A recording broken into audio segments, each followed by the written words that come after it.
Hello, hello, friends. Welcome back to another great episode of Girl, Why Not You? I'm your host, Jenny Blackwood, and today we're talking about something that almost every ambitious woman experiences at some point: rejection. A setback, a moment that feels unfair, a door closing when you thought you were doing everything right. Can you guys relate to that? But what if that very moment is actually redirection? Today's guest was actually fired at 27 years old. No investors, no safety net, no grand entrepreneurial master plan, just grit. And former clients who believed in her enough to mail her checks and say, "Start your own company." More than 2 decades later, she's built a thriving PR agency, written a book on mentorship, and hosts over 1,000 microcast episodes helping professionals communicate and lead more effectively. Amy Summers, I am so glad you're with us today. Thanks for having me. Absolutely. I can't wait to just dive in. You have got a story worth telling, my friend. I think one of the biggest things that, hit me, especially with your past and in this intro, is that you were fired at 27. And really what you did after that is so inspirational to so many. So I want to ask you a little bit about that if you're open to it. Absolutely. Okay, perfect. So you've said being fired at 27 is ultimately what led you into entrepreneurship. So let's talk about what that felt like in real time. I always like to tell people up front how awesome you are, but then reel it all the way back into, let's go back to 27-year-old Amy. What were you doing? What happened? Where did you go from there? Well, first, I just want to say I absolutely loved and admired my boss. I considered her a mentor.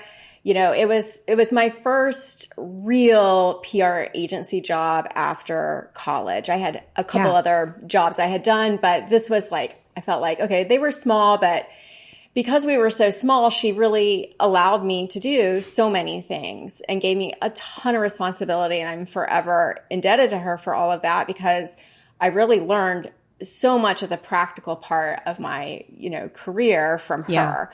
Not just being book smart about it, but really understanding how to work with clients, how to get people on TV and podcasts and radio and all the things that we were doing and in magazines. And I learned a ton from her. And I would have stayed with her forever. She had me running the other employees, and she had me, going on client trips by myself, solo, and handling all kinds of things. And, I'm not really sure what happened. Something happened behind the scenes, obviously above my pay grade, that I wasn't involved with, but they had some policy changes. These policy changes were not in line with my values. And, I went to her and I leveled with her. I said, I can't stay here. And I actually resigned. I actually resigned first, but then she, begged me to stay and said, and mainly was because I was responsible for so many things that they didn't really know what was going on. And I took her at her word because I trusted her. Sure. And I trusted her, and she, they promised all kinds of things, her and her business partner, 6 months severance, and just don't tell the other employees you're leaving. And, we will take care of you. Don't worry about it. Yeah. Well, that didn't happen. They did end up firing me because on some kind of technicality, something silly. They basically just wanted to get all the information they needed from me, and then they swiftly kicked me to the curb, literally. So corporate. That is just very so dramatic. Yes. So corporate, and they were just a small company, and they weren't even a big corporation or anything, but it felt like that. Yeah. And it's unfortunate because that's what stuck with me about our whole relationship, and it shouldn't have been that way. I mean, there could have been a much smoother transition. I had not planned on not having a job, and I was not treated well at all. Now, in retrospect, it's kind of funny because I think I was getting $26,000 a year. I mean, it wasn't like a big salary or anything, but I was, very upset about it. I know. And I had a hard time finding another job at the time. Just the climate for the job search was terrible at that time. We were at war with Iraq, and a lot of things were going on. And so, like you said in the intro, I had a few clients that said, hey, just please continue to work with us. We're going to put a check in the mail, which, I mean, people don't even put checks in the mail anymore. and you can just buy a phone and computer and just keep working for us. And so that is really how my company, Pitch Publicity, got its start. It's a few people that believed in me, and I didn't even build a website or do anything like for the first 6 months because I thought, well, this isn't going to last. Right. But it did. And then I found myself in a position where I had to build a company, which means, I had a lot of clients and I had to get some help. And, no one ever really thinks about the managing people part of the job when they start out as an entrepreneur. They think about some great service they want to provide or a product that they want to put out there, but you got to hire people. And I think that those are some of the lessons I learned along the way. And in my book, Lift, that's what I really talk about as to how to manage people in a way that makes them want to work for you and that helps you succeed too. That is so true and very relatable. Like as you were describing this boss that you loved and you idolized, and great news is you learned a lot, right? That was helping set you up for your future. But it is so disheartening when you put in so much time and effort. And back then, like you said, you were making $26,000 a year. But I bet you were like, I've worked in PR myself, so I know what a grind it is. I know how around the clock it is. And especially with all the different clients you had and the different job functions that were on your plate, you were doing a lot for somebody who really you found out at the end of the day was going to cut you loose like you never mattered. And I think that is something very relatable for a lot of people and a sad story that we can tell. I mean, I've been there. I know many other people have been there. Mm-hmm. And so I applaud you for the way that you chose to handle it, because I think a lot of people, would have been disgruntled and, oh my gosh, what am I going to do now? But gosh, girl, you made the choice to do big things for yourself. So that had to be a real confidence booster for you when you exit. It's been an ugly, messy exit. And all of a sudden you have these people who you realize it wasn't the company they loved. It was you. And you had to have been like, oh my gosh, I can do this. Even though I'm sure, were you dealing with some self-doubt around it at the time? Was it scary? Well, I think it's always scary because I think the idea of having to be responsible for your own livelihood is always scary, but it also makes you work harder. Yes. So when people ask me about like, should I go out on my own? I'm like, look, it's not going to be easy work. I mean, it's not, the life of the entrepreneur, the business owner, it's not like we're waking up at 10 a.m. and, taking off at 3. And right. you don't get those luxuries. I can't even remember the last time I had an actual vacation where I didn't have to check in. I mean, if you're going to work for yourself, you're working all the time. But the trade-off is that you can work as hard as you want. And you're going to make the money. You're going to make all the decisions and you're going to make all the choices. And that's powerful. It's so powerful. And when I look back, it's like, this was a huge blessing in disguise for me, especially as a female, getting started that early in the field that I was in at the time. Had I stayed on the PR agency track and even maybe gone and left and worked for a bigger PR agency or whatever, I still would not be where I am today. And, for sure. Some people my age went on that track and yes, maybe they have the big VP titles and they're working at the big fancy companies, but, I can, have a lot of advantages myself and a lot of flexibility myself and kind of do things the way I want to do it, work with the clients I want to work with and the people I want to work with. And to me, that is highly valuable. Well, you technically are all the titles now. You're the CEO, the COO, all this. I mean, when we own our own business, the dog walker, the person that takes the trash out, I do it all. All of it. You're doing all of it. You wear many hats. But I get what you're saying, and it is such a hard thing because I watch other people, and I don't want to diminish this at all. That's not what I'm saying. I watch a lot of people who spend their whole life climbing a ladder, but then it doesn't really seem like they're ever truly fulfilled. Even though you get the fancy title and you get the corner office, all of those things, it's like, well, for what? You earned a paycheck. You had a boss your whole life. And again, like some people are happy with that and that is great. But I think for someone like you who knew, you know what? It is this moment in my life that I am realizing to choose me, and I'm not going to let this happen to me again.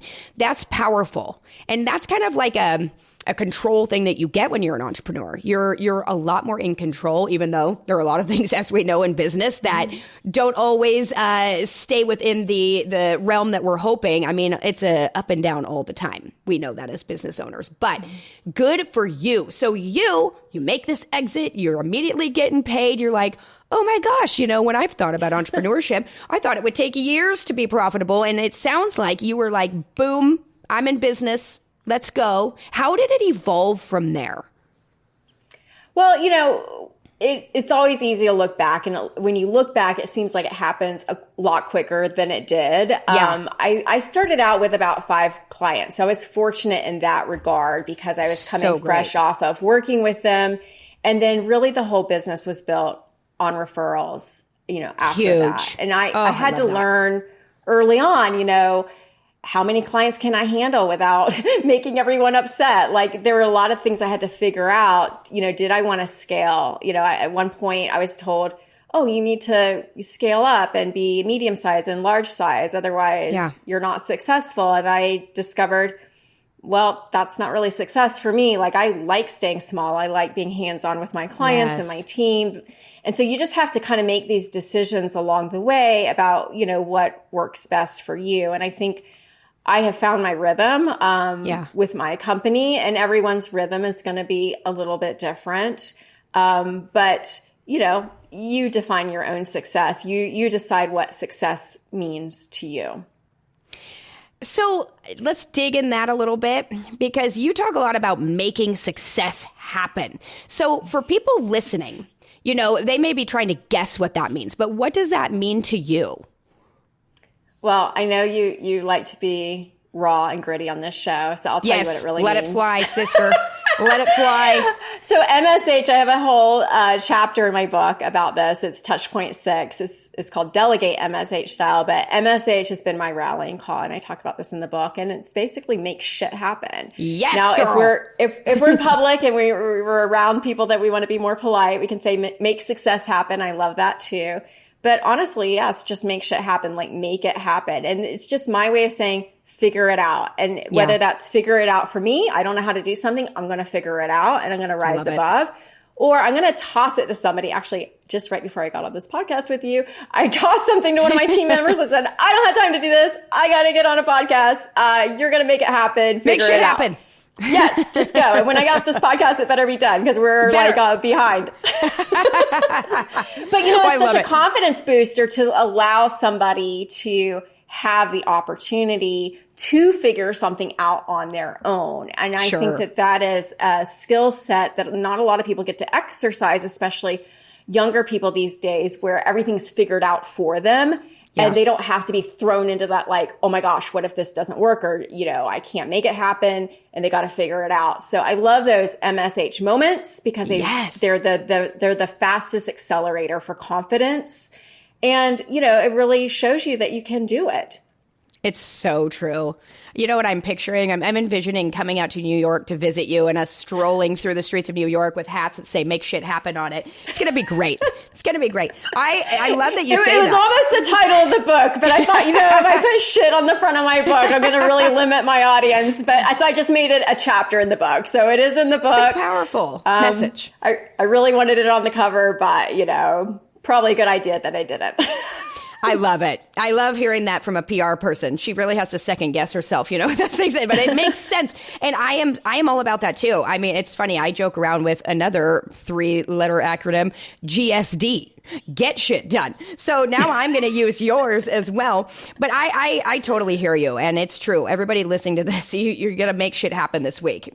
Do it for me and Amy, if nothing else. So, okay, I want to talk about PR a little bit, because I don't know if people who've never lived in a PR world truly understand what PR is. So I also think there's a big misconception about PR and like it's spinning things and whatnot. So can you give us like a little elevator speech of what is PR? Yes. And thank you for this. I also give a little PR lesson in my book because there is a lot of confusion about PR. I think a lot of times we'll hear on the news, like this company or this person has a PR problem. I'm like, no, they don't have a PR problem. Maybe they have an ethical issue that PR needs to solve, but their problem is not PR. So PR is public relations. It's how you relate to the public. So whether that is your customer, your client, internally, it can be your team, but it's all about how are you doing good for others and in the community. And so every company should have a PR department. Yeah. Sometimes they get swept into marketing. It's really not marketing. Now, we work hand in hand with marketing. Marketing is more about selling. Right. But public relations is about doing good in the world, doing good for your community, doing good for people. Do good, and then you talk about it. You know, we don't go out there and say we're great and then don't have anything to back it up. So it's really looking at like, how can I make my community better, and how can I help the people around me? I love that message. And you're so right. From the time that I worked in PR, I loved it. I loved it so much more than marketing. I do think it's about just your story, and it was fun. Like I would get a real rush out of like working for clients and getting them different media segments and different things that we would do, that it just felt cool to watch, you know, what we could do to help a brand evolve or a person evolve. And I love what you're doing so much. So give us an idea, like pick a client of yours, you know, give us like a story or something that you've done recently for a client, just to like really paint the picture. Sure. So, I mean, once I had this client, it was a team of Army, a mix of like Army soldiers and veterans that decided to climb Mount Everest. Oh my and gosh. They came to me and they're like, we want you to promote this because we have an amputee that's going to climb with us, and this has never been done before. Wow. And I was like, oh wow, single leg amputee, Army vet, and I got these Army soldiers, men and women, climbing Mount Everest. I'm like, this is going to be easy. Bingo. I'm just going to like, they're climbing Mount Everest. How cool is that? It's not going to be a problem at all. Of course, never having represented anybody that had climbed Mount Everest, I guess I didn't know that a ton of people climb Mount Everest every single year. So it just turned out, I don't know how this happened, but like there was some other single leg amputee that was climbing that year, and like suddenly we're like in some kind of competition in media with like whose story's going to get out.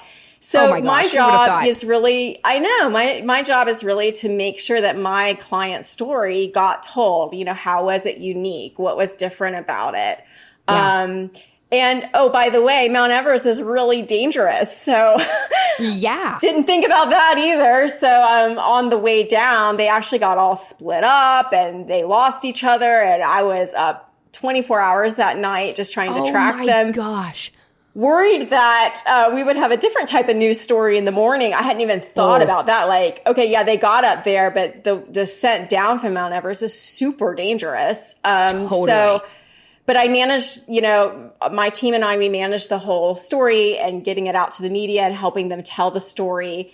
And it was really, you know, the story they wanted to get out was that, you know, for veterans, you know, who might have PTSD, you know, like doing something challenging like this was really beneficial. And they wanted to prove that and be the first. And it ended up they were the first. They were the ones that were first up there. They got their story told. Because they made shit happen.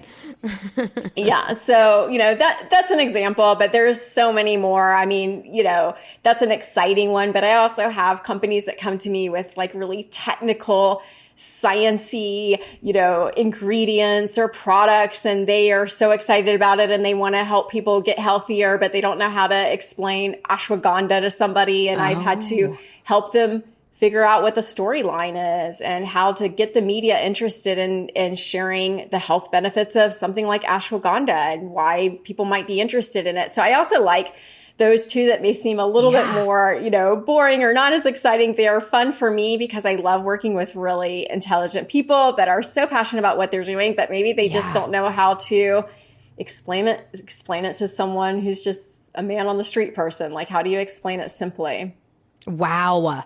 That is so cool. Like such different spectrums, right, when it comes to clients. But I'm so glad that the Mount Everest story ended up being so positive. I'm sure you were sweating bullets for a minute there, but you did great. So you have actually done a lot with helping mentor others too, right? I would like to have you share with that, because I think that for you being like a woman in business who is like helping others rise, helping other people find their place in this crazy world, right, when it comes to business, what has that looked like for you?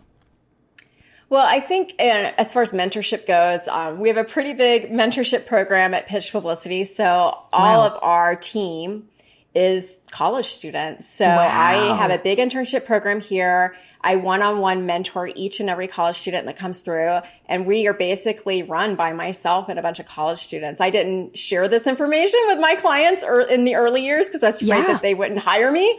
But it's just really proof that like if you really pour yourself into somebody, no matter what their education level is or what stage they are, you can, really produce quality talent, help develop talent, and help someone succeed. And so that's what I've proven in the 2+ decades of running my business that can be done.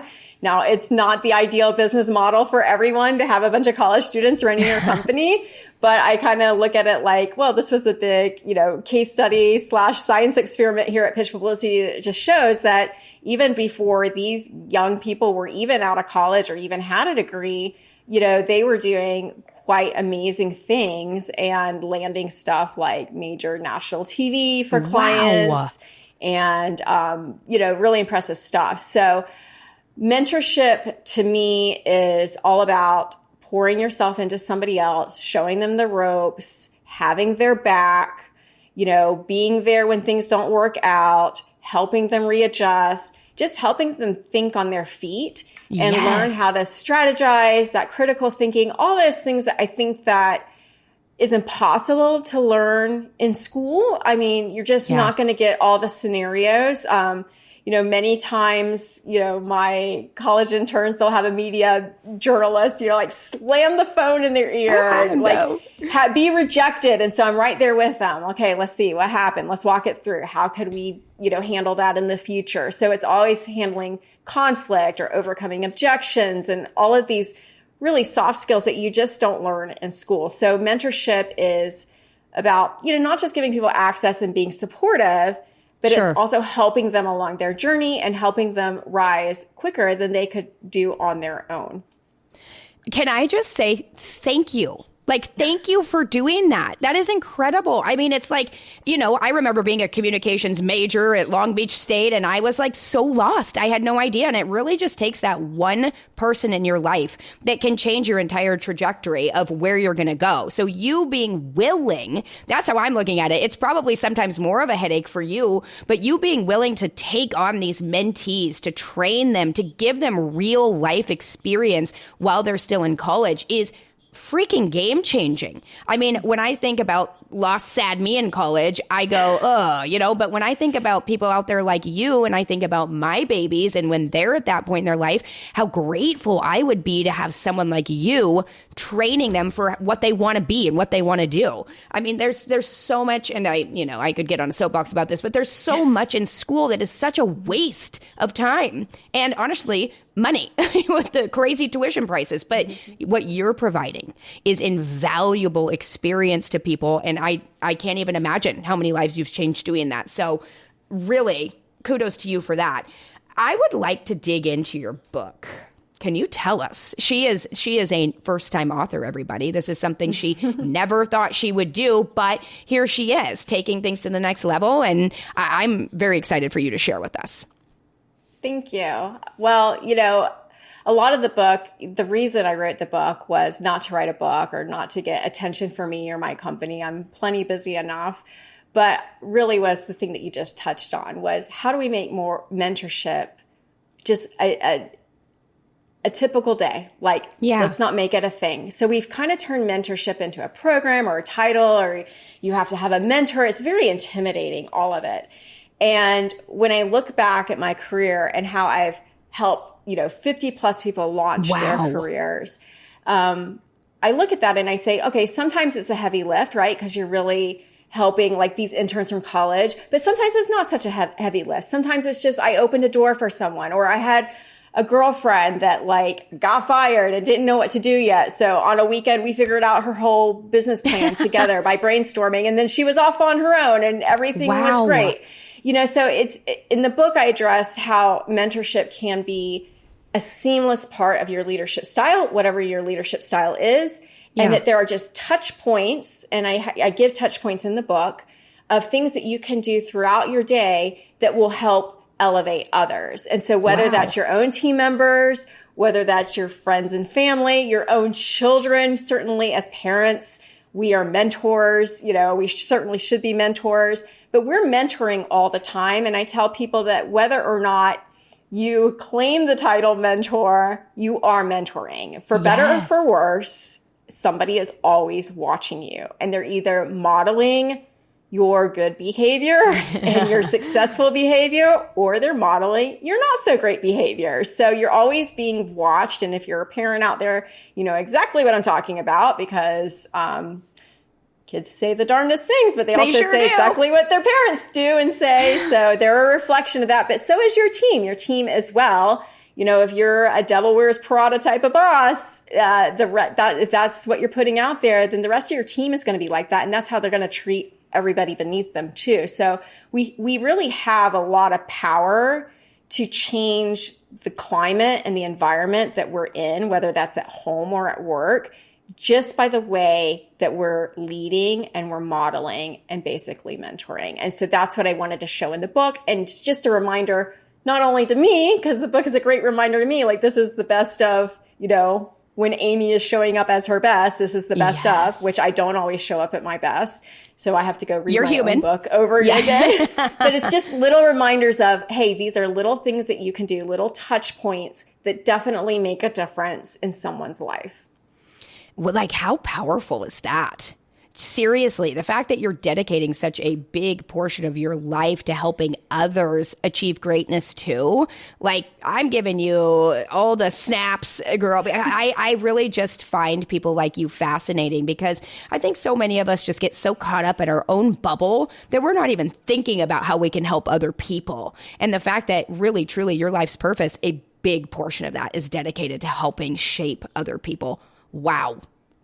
I am very excited about your book. I believe in mentorship. I believe that you're right. All it takes is you setting a good example. Even if we go back to your boss that you originally were talking about, I know things ended badly, but it seems like there was a lot about her that was good, that you learned how to live with those good traits. But then also it seems like you learned a lot of maybe what you didn't want to do at the same time. And that's the other thing too. And I address that in the book. I mentioned several times in the book the great things that she did that I learned from her that I have now replicated when I am training others or teaching others how to do things. And there's some things that I learned that were not so good from her, but I learned from that too. And I think the point is that when you're in a situation where maybe you don't have the best leadership, first of all, you should recognize that and not just automatically default to duplicate it. So if it doesn't feel good the way someone's treating you, let's not transfer that to the next person. Recognize it, address it, so it takes a lot of gumption to tell someone, hey, this makes me feel this way when you talk to me this way. Is there another way we can work it out? I always recommend that, because you just never know. Someone may be acting a way towards you and not even realize it. And who has ever pointed that out to them? I've had people point it out to me before, and it's really helpful. So it takes a brave person to do that. Yeah. But it also sets a standard too. It lets them know, hey, I'm not comfortable in this situation. I don't like being talked to like that. Is there another way that we can communicate that might be better with my communication style, and share what that is? So I think all of those things are really important. Yeah, a lot of growth happening within us, within the people around us, all the time. We're human. We're constantly trying to figure it out, right? So I think what you're doing is amazing. So for someone listening who wants to grow in their own leadership or find mentorship, like, what would you say is the best next step? Well, I would say definitely get a copy of my book. I think it'll help inspire you, if not nothing else, to motivate you. And you can get a copy at lifttolead.com. There's all the different ways you can get a copy. But I think the next best step is really simple, but it's also very hard. And that is just open your eyes and start looking around. Who is a few steps ahead of you that you just think, wow, she's doing great things or he's doing great things. I wish I could be there in 3 or 5 years or whatever it is. And then what I want you to do is do not sit back and wait for someone to come along and say, hi, can I mentor you? Because it's probably not going to happen. I want you to be brave enough to go to that person and say, hey, I really admire what you're doing. I'd love to learn more from you. Is there any way that I can support you? Can I help you out? If you offer help to someone else that you admire, chances are they're going to take you up on it. Yeah. And before you know it, you're going to be being mentored by them. They won't even know they're mentoring you. So offer help. Offer to help out somebody, offer to help. Hey, can I work out with you? Can I do a study break with you? Whatever it is, if there's somebody that you just think, wow, that person is who and where I want to be in a few years, start hanging out with them. You are going to be like whoever is in your inner circle. So if there are some people that are in your circle that are not treating you right or are not treating others right, push them out. They need to go to the outer circle. And you got to make room. You got to make room to surround yourself with people that, are really going to elevate you. That is so true. You're making me think of like something. I feel like it was my dad that used to say this. He'd be like, listen, you got to get the old jalopy out of the garage so you could bring in the Ferrari, but otherwise it's just taking up space, So I'm like, okay, I always picture that. I'm like, I need to make room for the Ferrari. And you're right. So Amy, you actually have a free virtual mentorship platform that people can utilize, right? I do. It's called INICVOX. So INICVOX. And, it's a great place to go to get some free mentorship. So I have a lot of my microcasts on there, just very short, 3-minute. Every day I give like a communications tip to help someone. You get Amy in your ear a little bit, but we also have longer form, seminar series that we've done on topics like sexism and racism, where we've brought together a lot of professionals to talk about these really, taboo topics, if you will, that can really help people grow.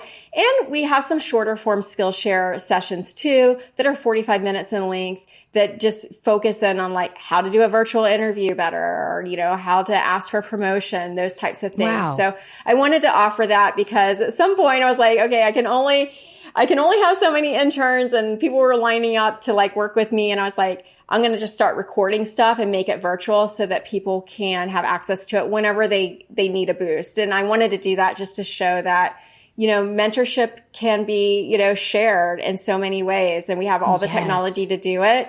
And it's all there. So if you ever need a boost in the middle of the night and can't call me, you can go to INICVOX.com, INICIVOX. Mm-hmm. I will link that in the show notes so everybody has it. So obviously our first step is we're all going to run out. We're going to buy Amy's book, Lift. That's where we're starting at. We're also going to get onto that free virtual mentorship platform in INICVOX. But then I also would like to encourage everybody to follow Amy on Instagram at Amy Summers NYC.